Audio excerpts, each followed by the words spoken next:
गोरखपुर के सहजनवा से एक चौंकाने वाला मामला सामने आया है, जहां एक निजी कॉलेज पर बिना मान्यता के नामांकन करने और छात्रों से भारी वसूली करने का आरोप लगा है। मामला सहजनवा क्षेत्र के प्लेटिनम इंस्टीट्यूट कॉलेज से जुड़ा है। आरोप है कि कॉलेज ने मेडिकल जैसी डिग्रियां देने के नाम पर छात्रों से लाखों रुपए की ठगी की है। पीड़ित विकास राज ने बताया कि उन्होंने वर्ष 2024 में अपने बेटे का डी फार्मा कोर्स में नामांकन इसी कॉलेज में कराया था। कॉलेज प्रबंधन ने नामांकन के समय 50,000 रुपए की रकम ली थी, लेकिन कुछ ही महीनों बाद उन्हें जानकारी मिली कि कॉलेज को किसी भी शैक्षणिक बोर्ड या विभाग से मान्यता प्राप्त नहीं है। सच्चाई जानने के बाद विकास राज ने अपने बेटे का नामांकन किसी और मान्यता प्राप्त कॉलेज में करा दिया और प्लेटिनम इंस्टीट्यूट से पैसे वापस मांगने लगे।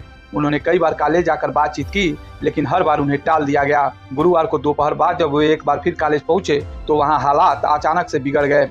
आरोप है कि कॉलेज में मौजूद सीएचसी ठर्रापार में तैनात डॉक्टर श्रुति सिंह ने विकास राज के साथ विवाद के दौरान खौलती हुई चाय फेंक दी। बताया जा रहा है कि इस दौरान डॉक्टर ने गाली गलौज की और जान से मारने की धमकी भी दी। पीड़ित विकास राज का कहना है कि वे सिर्फ अपनी मेहनत के पैसे वापस मांग रहे थे, लेकिन कॉलेज प्रशासन ने उनके साथ मारपीट और दुर्व्यवहार किया। मैं 1/7/2024 में अपने बेटे का मैं एडमिशन लेने के लिए आया। किस जगह आए थे जी, किस जगह आए थे? प्लेटिनम में। यह जो भगौरा में स्थित है स्कूल बना हुआ है, यहाँ पे मैं आया अपने बेटे का एडमिशन लेने। उस समय हमसे 50,000 रुपया इन लोगों ने जमा करवाया और डी फार्मा में मेरे बेटे का एडमिशन करवाया गया। बाद में पता चला कि इसमें जो है अभी इसकी मान्यता ही नहीं है। उस समय की मैं बात कर रहा हूँ, उस समय मान्यता नहीं। मैं अपने बेटे का नाम उसके बाद से गोंडा लिखवा दिया और जब मैं इन लोगों से कहा तो इन लोगों ने कहा कि ठीक है, आप रुक जाइए, 10-5 दिन बाद आइएगा तो आप अपना पैसा वापस ले लीजिएगा।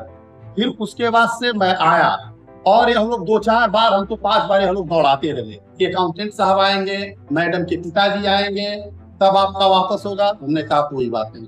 आज जब मैं आया कि मैं कह करके 50,000 दिया हूँ, कुछ कम में करके दे देंगी, जो भी देंगी वापस हो जाए। उसके बाद से मैं 1 घंटा यहाँ बैठा रहा।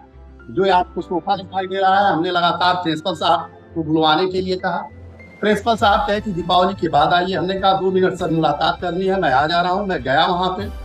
मैं जो ही गया, मैंने जो ही कहा कि प्रिंसिपल साहब आप हैं, तो श्रुति सिंह ने बिना कुछ कहे गाली गुप्ता देना शुरू कर दिया। मेरे ऊपर चाय पी रही थी, चाय का कप फेंक दिया और जो नमकीन वमकीन रखा था मेज पर सब मेरे ऊपर लगी फेंकने को और लगी हैसियत निहारने, तुम्हारी हैसियत कैसे हुई कि तुम कैंपस में आ गए। अब यह बताइए, अगर मैं फीस जमा किए हुए हूँ और यहाँ की उस समय मान्यता नहीं थी, तो क्या मैं अपने बेटे को छोड़ दूं यहाँ पे जिससे उसका साल खराब हो? आप इनका रजिस्टर उठा करके देखिए कि इनके स्कूल में कितने बच्चे पढ़ रहे हैं। जहाँ बच्चे हैं ही नहीं पढ़ने के लिए, वहाँ कोई अपने बच्चे को कैसे पढ़ाएगा? यह बच्चे के नाम पर सिर्फ ठर्रापार से रेफर करती है प्लेटिनम के लिए और यहाँ ऑपरेशन करती है मरीजों का और धन उगाही करती है। ये ठर्रापार में भी नियुक्ति है? इनका ठर्रापार में नियुक्ति है, सरकारी डॉक्टर है और इनका जो है वहाँ गौशाला पे यह एक गौशाला भी खोली है।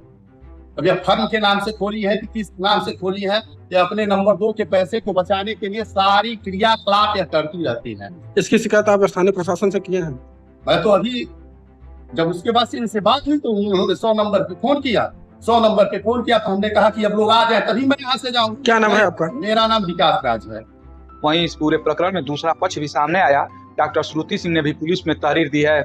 उनका कहना है कि विपक्षी उनके केबिन में घुस आए थे, अभद्रता की थी और उन्हें धमकाया गया। अब मामला 2 पक्षों के आरोप प्रत्यारोप में फंस गया है। सहजनवा थाना प्रभारी महेश कुमार चौबे ने बताया कि दोनों पक्षों से लिखित शिकायतें मिली हैं। पुलिस पूरे मामले की जांच कर रही है और जो भी तथ्य सामने आएंगे उसी के आधार पर आगे की कार्रवाई की जाएगी। फिलहाल इस घटना ने क्षेत्र में निजी शैक्षणिक संस्थानों की कार्यप्रणाली पर सवाल खड़े कर दिए हैं। क्या सच में कॉलेज बिना मान्यता के छात्रों से मोटी रकम वसूल रहे हैं? और अगर हाँ तो इन पर लगाम कौन लगाएगा? सवाल कई है, जवाबों की तलाश अभी बाकी है। फिलहाल सहजनवा पुलिस की जांच का इंतजार है, जो तय करेगी कि इस पूरे विवाद में असल दोषी कौन है। इस पूरे प्रकरण पे आप क्या सोचते हैं, कमेंट में जरूर बताइएगा। बाकी अन्य खबरों के लिए बने रहे हमारे साथ और देखते रहे गोरखपुर फर्स्ट।